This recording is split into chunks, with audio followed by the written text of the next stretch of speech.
room. Okay. Nice turnout. 54 and counting. Okay, we'll probably just begin. Hi everyone, my name is Melissa Cronin. I'm a PhD candidate at UC Santa Cruz and the student representative to the board of SCBNA, which stands for Society for Conservation Biology North America, though you might already be aware of that. I'm so thrilled to welcome you to the second webinar in our Student Affairs Committee webinar series. And I'm going to introduce our amazing panelists. We're really lucky to have some fantastic panelists today. But before we do so, I'm going to show you some SCBNA propaganda. So I'm going to share my screen really briefly, just to give you a sense for, you know, who we are and what this whole webinar series is about. Oops, the little tab is right behind my Zoom. Okay, I hope you can see this okay. Oh, it's small. But like I said, this is the second in a series of webinars. This one's entitled Careers Outside of Academia, and we're focusing specifically on folks who have careers or experience or both in agency and consulting firms. A little bit about SCB as a whole organization. Some folks have asked, you know, what can I do to become a member of SCB? Here's a few things in getting more involved. You can join a section, a working group, or a chapter, maybe the North American one. You can network in Conservation Connection online, and I can drop the link to that in the chat. Subscribe to the 3 journals under SCB. You can gain leadership skills on a board, and I'll tell you how to join if you're interested in actually joining this committee itself. Certainly, we all want conference and publishing discounts and much more. So go to conbio.org to learn more about that. And then more specifically for the North America section, use scbnorthamerica.org. And just a bit about this SCBNA Student Affairs Subcommittee. We're a small but mighty subcommittee headed by myself and some other grad and undergrad students. And we've been hosting these webinars based on things that we're just really interested in. So we don't yet have the date that's coming up, but just note that these few topics will be on the docket. So for March, we have a really great panel on stakeholder engagement across multiple institutions in conservation. So if you're interested in working, say, with agency, with academia, and with nonprofit, we have folks who are sort of working across those multiple institutions. We also have a webinar on multiple ways of knowing in conservation and ecology, looking at things like indigenous valuation of conservation and biodiversity versus quote unquote Western values. We have a panel on equity and inclusion in conservation and research, and then a panel on conservation and social science. If these interest you and you want to get more involved and or host one of these yourselves, maybe you have a special interest or you want to get a job at an NGO, we can host a webinar on getting a job at an NGO. So join the subcommittee, email me, and I'll pop my email also in the chat. And we're always looking for new members. Oops. And yeah, so that brings us to our webinar today. Like I said, careers outside of academia, agencies, and consulting firms. And these are our fantastic panelists. I'm going to go through each one of these, but I'll introduce them as a whole to you right now. So we have Dr. Alysha Cypher, a postdoc researcher with the Prince William Sound Science Center. We have Lauren Jonaitis, who is an environmental and coastal scientist with Moffatt Nichol, and Rebecca McCaffery, who is a wildlife biologist at the Forest and Rangeland Ecosystem Science Center at USGS. And all of these 3 scientists have these titles here, but I know that each of them actually has additional experience that I think they'll talk about today too. So they're a wealth of information, you know, even deeper than the sort of things that are on this slide. And they also happen to be members of the SCBNA board. So these are some pretty cool folks. Before we go to Alysha, I just want to note that questions today for the panelists, you can raise your hand after the 3 panelists are going to go first, and then we'll open up to questions. So you can raise your hand after and we can call on you, or simply put your question in the chat and I can collect those and ask them after we hear from all of our panelists. Okay, that's all of my spiel. So I'd like to welcome Dr. Alysha Cypher. Alysha?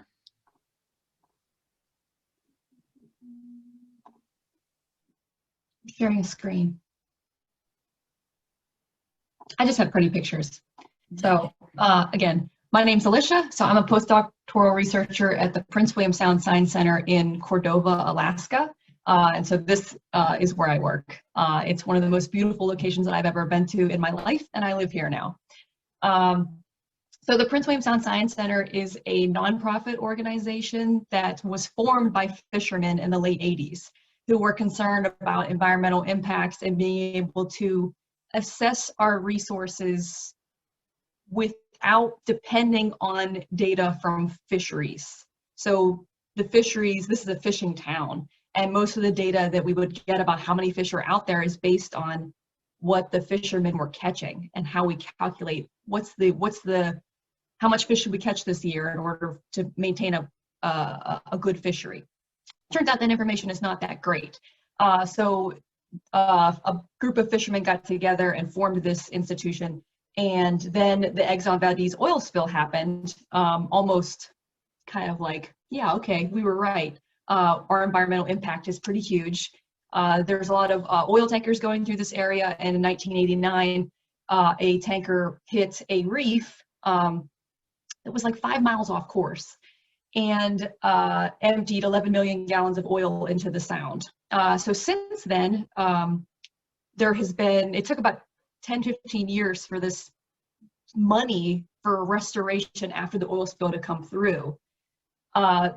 But since then, we have been doing research and monitoring of Prince William Sound using funding that was resulted from that spill, the reparations from that spill.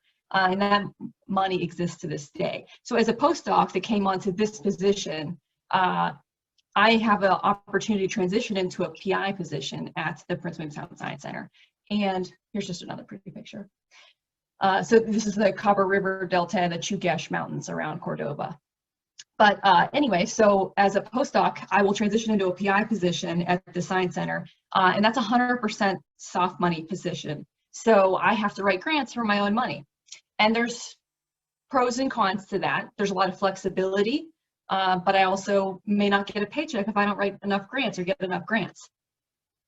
So how did I get here? Previously, I'll just start from the beginning. I grew up in landlocked Pennsylvania wanting to be a marine biologist, and then I ended up becoming one totally by freaking accident.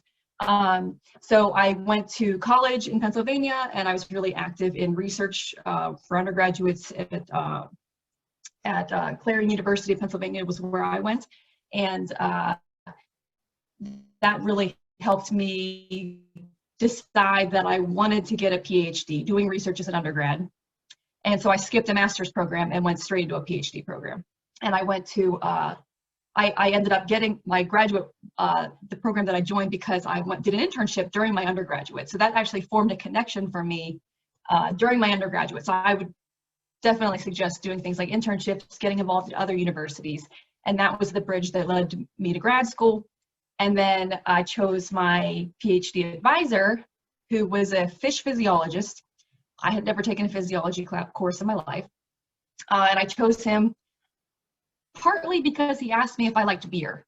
I knew that talking to him, he felt easy to talk to, and it felt like I could get along with this person for 6 years, and I did. And many of my peers that chose advisors based on prestige, or, you know, if you choose based on the research interest, that's great. But if you don't know exactly what you want to do research interest, I'd say pick based on your advisor. That worked out really well for me versus a lot of my peers crashed and burned because their advisors, they were just constantly, you know, butting heads.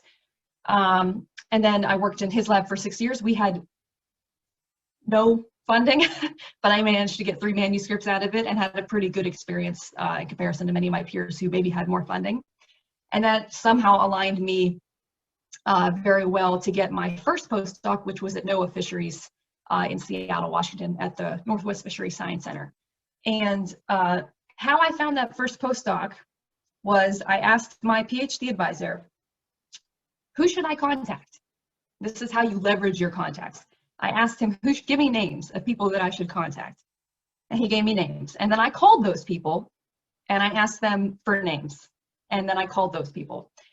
All in all, I applied to 2 postdocs and I made 4 phone calls and like 10 emails. I know a lot of people who do shotgun hundreds of emails to find a postdoc. I highly recommend doing this name connection thing. It's a very efficient use of your time, especially while you're trying to finish a dissertation and stay happy and mentally healthy and etc. So that worked out well. One of the people that I contacted who recommended my future postdoc supervisor said, you're either going to love him or you're going to hate him. And I was like, okay.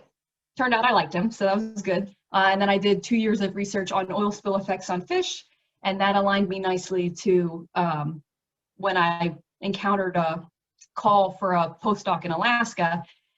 I almost applied as a joke to myself that I would never move to Alaska because I actually wanted to move further east, not west and north. But that I ended up coming to Cordova for an in-person interview after a pretty terrible phone interview, I thought, and fell in love with the place and thought that nonprofit life might be very refreshing after working in a government postdoc. So that's my background, just to quickly compare my experience, I guess, with nonprofit versus government. Government, I had funding gaps because the paperwork wouldn't go through. So that was, the bureaucracy was almost crippling. I did get to work with an excellent team who were clearly established and had been working with the government for years. That was very good. I learned a lot from them. And for the nonprofit side, I can get paperwork done if I just run upstairs and say, hey, can you sign this? Well, not lately, but I can email it to somebody and they will immediately return it back to me. So paperwork is a lot easier. The soft money game is can be tough, but Alaska has opportunities for long-term funding that I took into account when I accepted the position. So that's something to think about if you're going to do soft money, because there are more and more soft money opportunities out there at different institutions. But think about, what's available for grants. And I would say I definitely like the nonprofit game better than both academia and government. And I'll end on that note. Thanks. Awesome. Thank you so much, Alysha. Good words to end with. Okay, fantastic. Next, we're going to turn it to Lauren Jonaitis. So Lauren's background includes science communication, environmental permitting and policy, land use planning, and coastal ecology. Previously, she was a wildlife biological scientist for Florida Fish and Wildlife Conservation Commission in the imperiled species management section, where she worked to reduce artificial light pollution impacts to marine turtles and their habitat. And she continues this work in her current position as an environmental and coastal scientist, in addition to efforts to preserve dunes and native dune species through dune restoration and maintenance efforts, and conducting coastal marine environmental permitting. Lauren received her BA in zoology from the State University of New York at Oswego and a MS in biology with a focus in conservation biology and population ecology from Bowling Green State University. And she currently lives in Miami, Florida. Lauren? Awesome. Thank you, Melissa. Is my screen good? We can see it? Awesome. Thanks. Okay, so I'm just going to jump right in because Melissa gave a good introduction. So I wanted to talk about my undergraduate degree in the program. This is mainly for people on the call that are, going into a undergraduate program or are currently in the program. So I got my bachelor's in zoology from the State University of New York at Oswego. And I specifically, while I was getting my zoology degree, did independent research. So some schools allow you to do independent research if you are sponsored by someone. So I was actually sponsored by my advisor. And this was strictly on my own. I had heard that other students had done this before. And basically you receive credit for it, you have to present on it, you do your research. And what I had done is I went to a wildlife sanctuary in Namibia called Nakrusay, and I looked at human carnivore conflicts, specifically with cheetahs and leopards and attacking livestock. And this was something that I think that really set me apart for when I went into a graduate program and for my career, essentially, because I picked up so many skills. I learned ArcGIS, radio collaring animals, tracking animals, and just kind of taught me that wildlife biology is not always what it's, field work's really hard, and, we would hike 9 miles a day and things of that nature in 90-degree heat or higher. So it showed me that this is something I'm really passionate about and wanted to move forward with, and I was also able to pick up those skills. So then next, I took a year off between my undergrad and graduate program, and this kind of was a kind of a turning moment for me, because I actually, at the time, I wasn't aware that when you get a master's or a PhD that you can get funding, or that, that study covered, essentially. So I realized that I wanted to go back for my master's. I mean, financially, it was a no-brainer. It was going to be paid for, and I was going to get a stipend. And I did that by, you contact different schools, see what labs and programs they have to offer. And not only do you have to get accepted into the school, but you have to get accepted into labs. So I went to Bowling Green State University. I talked with many different professors. I networked as much as possible, and I was able to get into a lab that was really broad. So I didn't really know what I wanted to study, still wasn't really sure. So I did something really broad. I looked at roadkill, and the title of my thesis was using roadkill as a lens to understand animal movement in highly fragmented landscapes and actually a biodiverse hotspot. So getting through my master's, I mean, I feel like that's another thing that I really would encourage anyone on the call who's in their undergraduate program and they're maybe thinking about doing a master's or thinking they're taking that next step. I think that's something that makes you very competitive, and you build the skills that, people are looking for right now. And also my master's program, I started to present at scientific conferences and things like that. And I started my involvement with the Society of Conservation Biology, North America, where I started to be their communications person. So that's when I would use social media and those things to basically increase membership, engage with members and things like that. So then after my master's, I was able to secure a job with the state of Florida, which is the Florida Fish and Wildlife Conservation Commission. And I was specifically in the imperiled species management section, and I worked with sea turtles. And our goal was to reduce lighting impacts to sea turtles. I would review coastal construction projects and make sure their lighting was appropriate to prevent disorientation to sea turtles. And this was an awesome job. I mean, I was able to do outreach. I'm also an artist, so I was able to use my artsy side with outreach material. I was able to attend cold stunt events, essentially, where turtles struggle, when it gets too cold. They are not able to swim as well, so they kind of just float above the surface, and we would go out and collect them, help them in rehab, and let them free again. And I loved this job. It was, it had its ups and downs, but it was so diverse and really great to, work for the state of Florida. So I did want to talk about advantages. So you got to work with an endangered species and you're making a positive impact. It was an extremely diverse position, as I touched upon. And I was able to use all my knowledge and skills that I, had gained in my undergraduate degree and my master's. I was using, ArcGIS for this position, and, all the other things that you learn in your master's program and whatnot.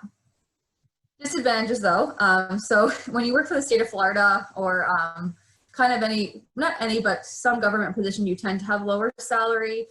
This position was an other personnel services position, so that means that I did not get vacation. I did not get holidays.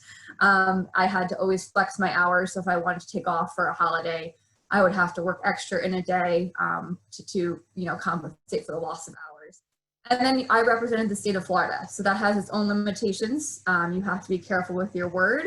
I would have people from the public calling me and complaining about certain lighting that their neighbors had, and you kind of just have to be a listening ear. You can't really respond in any certain way because, again, you represent the state of Florida. So for me, that was a little difficult at times. The next, I really wanted to advance and, have a more stable career. So I'm now employed for Moffatt Nichol as an environmental coastal scientist. So Moffatt Nichol is an engineering firm. And I primarily assist with, you know, coastal and waterfront projects. Like as you can see here in these pictures that I'm showing, the top right picture, this was before nourishment at Hillsborough Beach. You could see how coastal erosion is really bad. And essentially the bottom photo is after we completed a nourishment, but there's so many other things that I was involved with, like, you know, making sure the sand is the right quality. You have to get all these different environmental permits. You have to do monitoring. You have to make sure, you know, it was during sea turtle nesting season, so we had to not impact an endangered species. You cannot impact dune vegetation and all that stuff. So it's, you know, we do really cool projects. An advantage to this, there's definitely a higher salary. You get more benefits when you work for a private company. Work location, I'm now in Miami versus where I was in Tallahassee, and I prefer living in South Florida. And grants. So this is something that I'm now learning to do. I really want to do my own projects. So I'm learning to basically secure grants, secure funding, and then I can approach a client and say, hey, this is, you know, I have this money, let's do this project and, you know, rebuild a dune, or you develop a dune master plan or something of that nature. So that's kind of what I'm going into now. Disadvantages, obviously, when you work as a consultant, it's client satisfaction. So you definitely, they're the ones paying you. You have to make sure that they're happy. So if there's some projects that maybe is impacting the environment, I mean, your goal is to guide them the best way that you can and say, hey, we have to do this in the least impactful way. This is how you're going to secure your permits better. But sometimes it can be hard. There can be some pushback. Billable hours. So I have to fill out a timesheet. I have to reach a certain ratio every week. And to me, that's a disadvantage because I think it takes away from other things. And job competition, you know, you can be laid off. You can be, you know, lose your job. So I think that's something that is the difference between working for the state of Florida and working for a private company. And then right now, I mean, this is touched upon a little bit, but I'm now the communications chair and board member for the Society of Conservation Biology North America. And I want to touch on this because this society has really opened a lot of doors, been great networking opportunities. So I really put this slide up here to encourage you all to get involved as much as you can. Go to scientific conferences, present, network, talk to people. It really, you know, as Alysha was talking about it, when you just get those different names and talk to different people and put yourself out there, I think you have a lot more opportunities. Takeaway messages, put your mind to it. You could definitely, anything you put your mind to it, you can accomplish. Network as much as possible. I really encourage informational interviews. I've met people that work for nonprofits or work for other municipalities, and I'll just ask them, hey, can we have a phone call and you can let me know how you got to where you are, and ask them, because I'm still, you know, searching for other opportunities and you know, where life could take me. I also encourage volunteering. It's a great way to network. I'm currently doing beach cleanups every weekend, and I've met so many people that way that are opening other doors. Get involved and stay active in your area of study, and stay aware of new opportunities. You know, I'm still always looking for job opportunities and other things that are available. Create an action plan. I think that's really critical. Like, think to yourself, where do I want to be in 5 years, 10 years down the road? And don't doubt yourself. I think, you know, that's one thing I'm still working on, is sometimes I doubt myself. I don't think I could get to where I want to, but you can put your mind to it and you can definitely accomplish anything. And I will end there. Awesome. Thank you so much, Lauren. I really like the idea of an action plan. Got to make a plan to make my action plan. Okay, finally, last but certainly not least, we have Rebecca McCaffery. Rebecca is a wildlife biologist with the U.S. Geological Survey Forest and Rangeland Ecosystem Science Center. She lives in Bozeman, Montana, but most of her work takes place on the Olympic Peninsula in Washington State, where she works with the Olympic National Park, local tribes, and agency and academic biologists on projects aimed at conserving, restoring, and effectively monitoring diverse species and ecosystems of interest in the area. Her focus is on understanding and estimating population and community dynamics of focal species and systems in relation to processes such as climate change, land use, and river restoration following dam removal. She received her PhD from the University of Montana with research focused on montane amphibians. She has had a long involvement with SCB, starting with her work on the board of the Montana chapter. Welcome, Rebecca. Thanks, Melissa. Well, I was also going to just provide a little bit of a narrative of how I got to where I am now. And so to that end, let me see, I've got a couple slides to share as well. So let's get that open. Okay.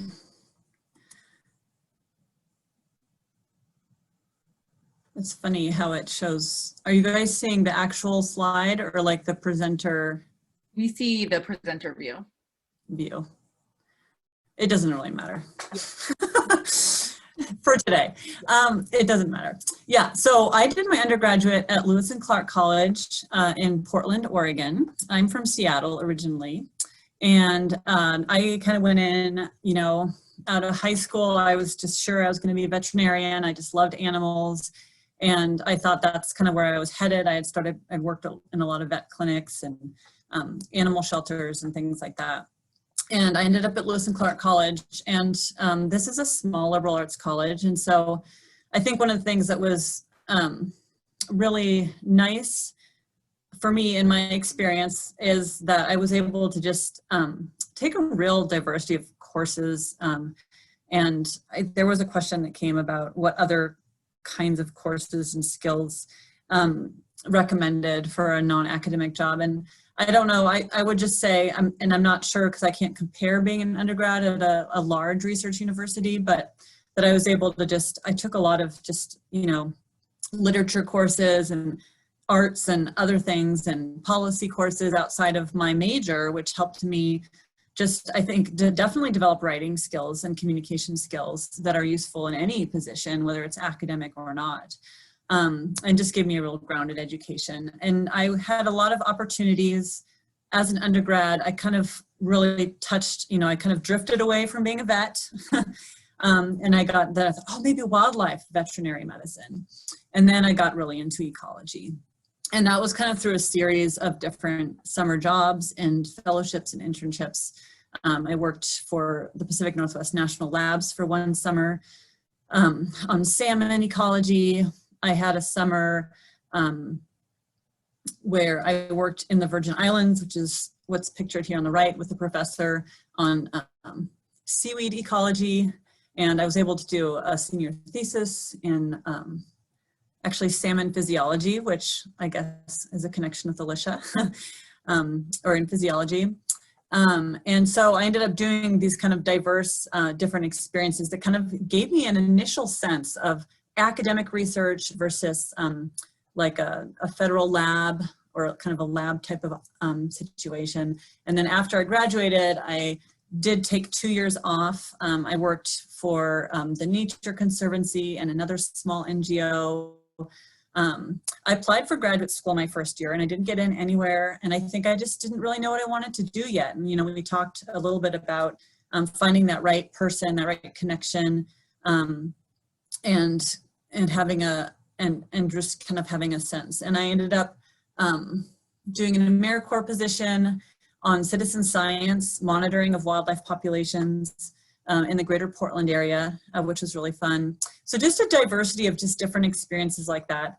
And then I ended up my second year off, then applying, instead of like kind of the shotgun application, I really targeted in and started getting to know professors and ended up just applying to 2 programs and going to the University of Montana.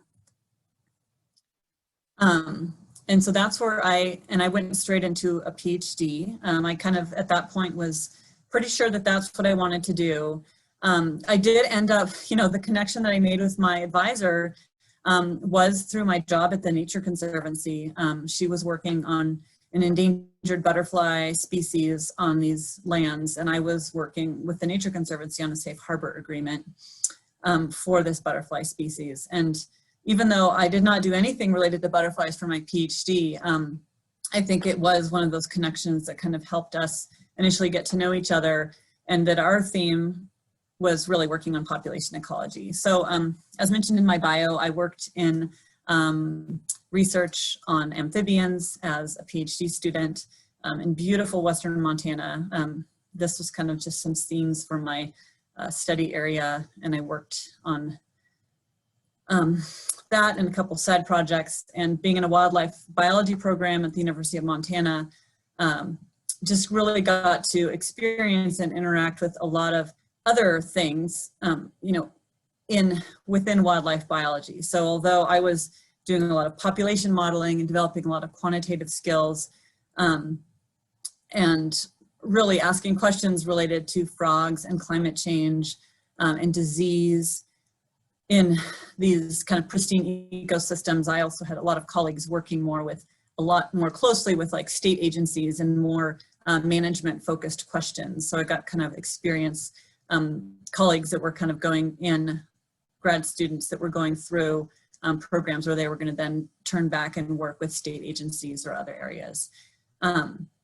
So that gave me those kinds of experience as well. After my PhD, I ended up kind of saying goodbye to the University of Montana. These are my co-advisors, the day of my dissertation defense, and leaving this beautiful space. I ended up applying, just feeling like I needed to have that postdoc lined up right away, and ended up taking the first postdoc that I was offered, which may or may not have been the most fantastic idea, but it did get me out to Panama, working on amphibian disease ecology. And it wasn't a fabulous postdoc, but it was still a cool experience. And, you know, in terms of just developing more skills, I was ended up on the East Coast for that postdoc at the University of Maryland, and interacting with Patuxent Wildlife Research Center, which is a USGS center north of the university, and doing some workshops and more population modeling and things like that. So a lot of benefits there. And, you know, I mean, still also being able to work on publications. After that postdoc, we ended up back in Montana. And I'm not going to go into the personal details of my life other than to say that, you know, I will admit fully that my decisions and some of my path is completely related to having a partner who's also a wildlife biologist and trying to balance our two careers and also starting a family. And so I've got 3 kiddos, and the way that some of that merged and my interest in some ways in going into academia was dampened or kind of affected by the fact that I wasn't ready to like throw a baby into full-time daycare when at a month old or something. So I'm not going to like dwell on that other than to say that that kind of can permeate some of those decision processes depending on where you are in your life. So I did another postdoc. We ended up moving back to Montana because my husband got a job at an NGO here. So if you guys ever do the conservation NGO webinar, I'll get him on. But we ended up back here, and I did a postdoc out back at the University of Montana on population modeling of sage grouse. And that was the only job that I've had where I have had no field work. So I've been very fortunate to have a balance of doing a lot of quantitative work, but also being tied to a lot of field work in that process. And during this period, like I said, I mean, I did take some time off. I did just develop connections. I did a little bit more work for the Nature Conservancy, just really published as much as I could at that time. And then I had that final postdoc. I guess the time off was between the 2 postdocs. And then, you know, I was applying for academic positions. So I did apply for multiple professorships during that period of time. I actually was in the middle of interviewing for a professorship when this job opportunity just popped into my, I think I was just on USA Jobs. And so it was kind of serendipitous to work out on the Olympic Peninsula in Washington State, which is my home state, as a wildlife biologist. And so I did a little bit of hand wringing because it was not a permanent position. And my lab mates were like, well, you know, did the pluses and minuses columns, and they said, you're not going to interview, you're not going to finish interviewing for this professorship. You're going to Washington. And they were right. They were right. And so I ended up, we ended up moving out to the Olympic Peninsula. This is a view of the Olympic Mountains here. Another one of those, I mean, I love Montana, and this is another one of the most beautiful places in the world. And I kind of settled in here as my little, was my little office space, which is nestled in Olympic National Park. And these were like the trails between the park buildings. So the way the USGS works is that we are kind of a research arm of the government. So people, a lot of us think of the USGS mostly as kind of minerals and earthquakes and mining and things like that. But there is an area called the Ecosystems Mission Area. And we do a lot of research support for the tribes and for the Department of the Interior, different parts of the Department of the Interior. And so this Olympic field station had been established for 20 years, mostly working with Olympic National Park, Peninsula tribes, and then also the other Washington national parks on research questions that the park, you know, wildlife biologists in the park end up doing a lot of management. And so we're really there to help with research support. So as again mentioned in the bio, I've been working a lot on restoration of the Elwha River, which is here on the left, following dam removal. Just kind of a really stunning and unique project, and one of the things that pulled me out to the peninsula to begin with.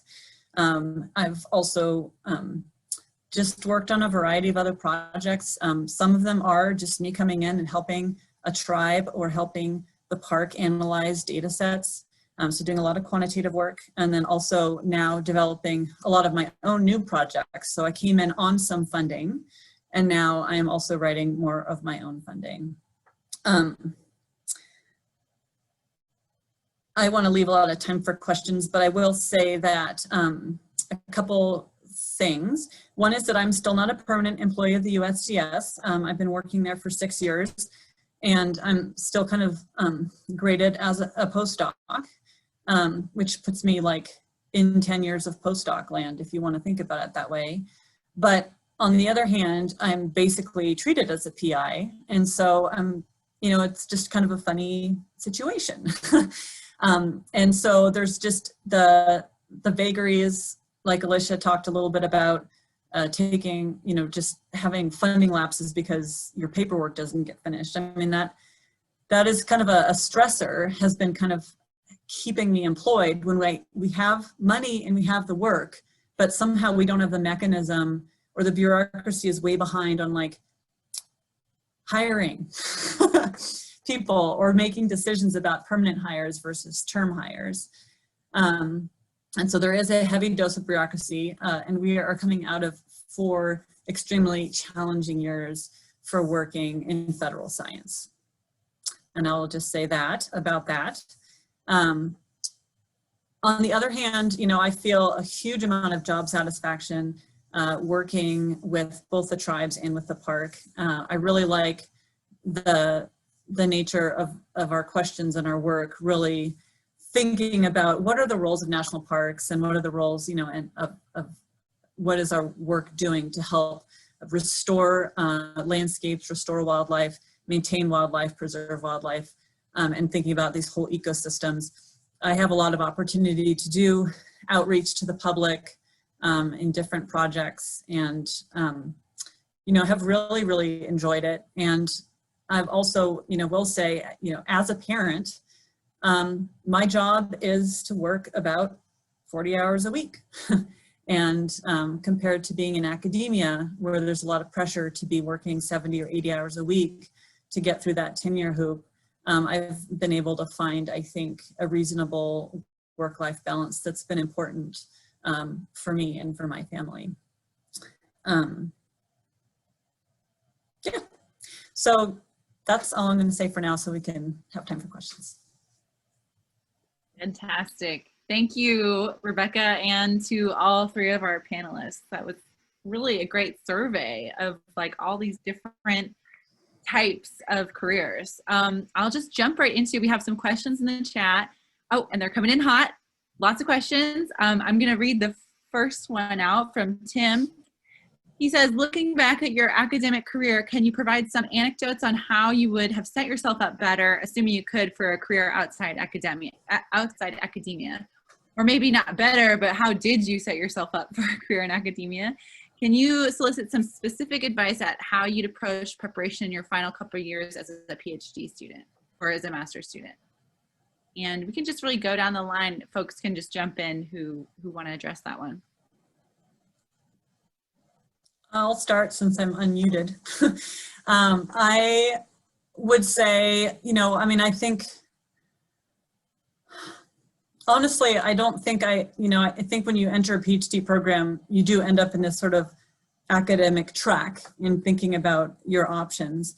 For me, within my first my first year trying to develop my own ideas, and I did end up developing my own kind of project for my PhD. One of the first groups of people I worked with was USGS field station that was centered at my university. And so it didn't end up being my primary project, but I ended up having a USGS scientist on my graduate committee, amphibian biologist on my graduate committee, and also doing a side project where I was working with USGS scientists. And that actually really got me to know the agency.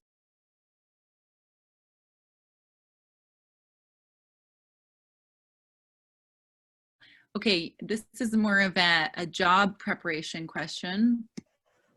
What are some of the things that you think made you competitive when filling out applications and interviewing for different positions?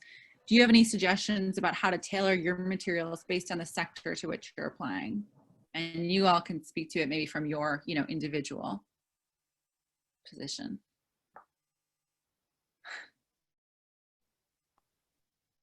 I would say it was always surprising to me what stood out to my interviewers. So for the NOAA job, what stood out was that I had done a lot of education and outreach. It's not what I would have expected. And then for this job, which is a nonprofit that values education and outreach, they looked heavily at what research I had done and was I able to do fisheries research. And they just asked me if I could do statistics, which I can't emphasize statistics enough for everybody here. I don't care how old you are, learn statistics as much as you freaking can. It will always be a headache no matter how much you learn it in advance. Yeah, so I would say it's just my nice disposition and attitude that sometimes made me rememberable. So yeah, to add to that, I think outreach definitely. I think it's amazing when I got the Florida Fish and Wildlife job, they definitely were interested in the outreach, but they also, which was at the time, I did put, because I was a waitress, and I did put that I have this, experience with working with people and talking to people, and that's important when you work for the state or a government, you're working for the public. So I remember them saying that to me, that stood out to them, that I had included to teach yourself a lot of stuff just by YouTube. I think ArcGIS is something that a lot of jobs are looking for, government and even consulting. I know a lot of them a lot of local governments and nonprofits and things. So I would encourage ArcGIS. That's interesting, Lauren. I think that's probably great advice. That's something I don't have.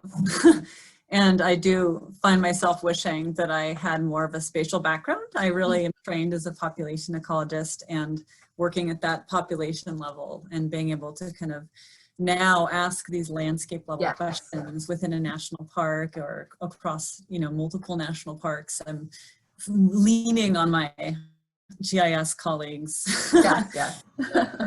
And it's interesting that you guys both mentioned outreach, because one really surprising thing that came up for my job interview for my position was that I had a paper in Science and Children where I developed a international birding pen pal as a grad student, and the person who hired me was like, tell me about that. It's just like really interested that I had done something so different as a graduate student, and working with kids and developing and then writing it up, I guess. But having, you know, again, yeah, I think being able to communicate science is good.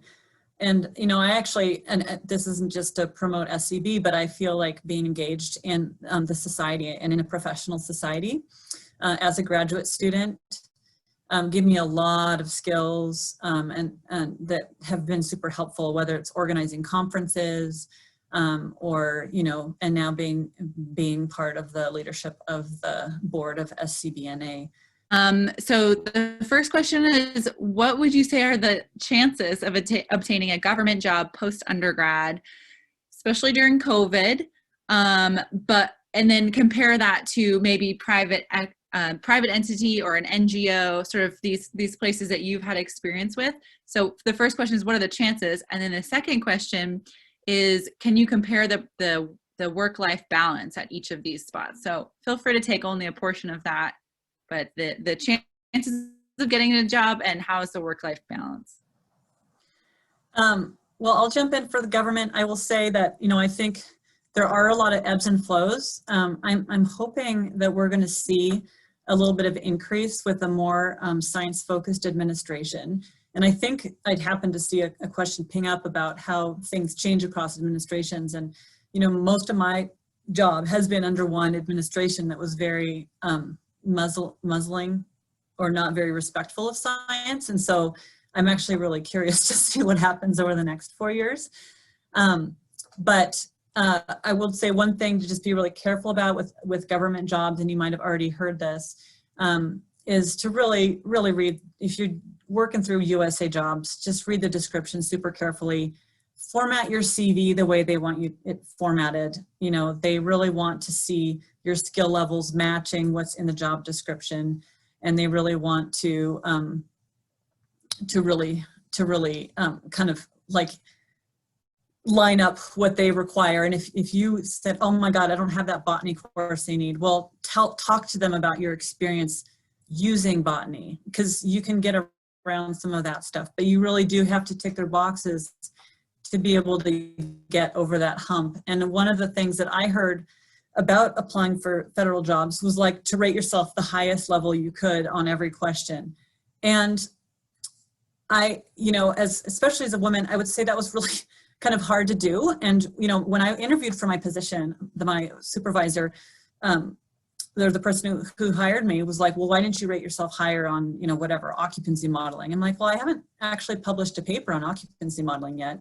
She's like, but you know how to do it. I'm like, well, yeah, you know, it's like, and so there's that kind of piece of just like, you know, don't lie, but, you know, to be able to don't say like, oh, I might've done it once or twice, or, you know, to try to really, there is a piece where you just have to be able to get your application in front of eyeballs instead of in front of a machine.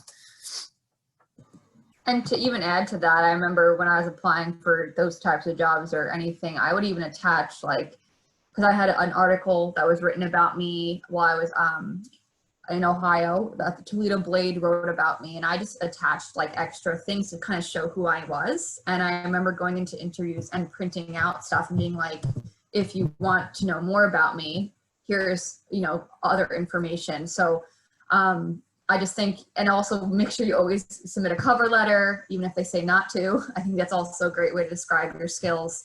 And then to add to the question that said, do you think it's necessary to attend a master's or PhD program if you want to do government work? It's not necessary, but it definitely makes you more competitive. You know, I remember when I got my job with Florida Fish and Wildlife, it just said all you needed was a bachelor's degree, but they tend to look for people with masters or a little bit higher. So like I said in my presentation, if you can find a school where it's covered and you're enjoying the work that you do and you get accepted into a lab and a program, I highly encourage it, and you're going to get a lot of skills and meet more people to network and find out what direction you want to move in.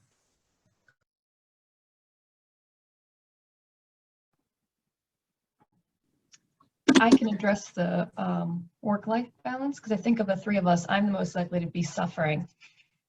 So I do really struggle with the work-life balance, and it's definitely as a the past year, it has affected my mental health to a point where I had to actively deal with it. So I would encourage all of you to, no matter what path you take, have a work-life balance and guard the life part of it with your life. Do not let anybody make you feel like you have to work yourself to death. It is not productive. It's not effective. If you're in a lab like that, you may want to consider moving to a different lab. But luckily, I live in a place where, even though my job can be stressful, where I have these deliverables and that I'm paid salary and I have to do this stuff, that it's a snow day today, I'm going to go skiing in the middle of the work day. That's encouraged almost here because it's dark a lot of the year. You have to do what you got to do to, you know, keep morale up. So living somewhere pretty helps. That's good advice. Okay, we have 2 minutes, maybe just time for one more question, which kind of dovetails what you all are talking about. But there's a question about, can you talk about being a woman in STEM in your position and sort of how that experience has gone, and if you have anything to share with other folks or folks who are potentially gender minorities or underrepresented in the field.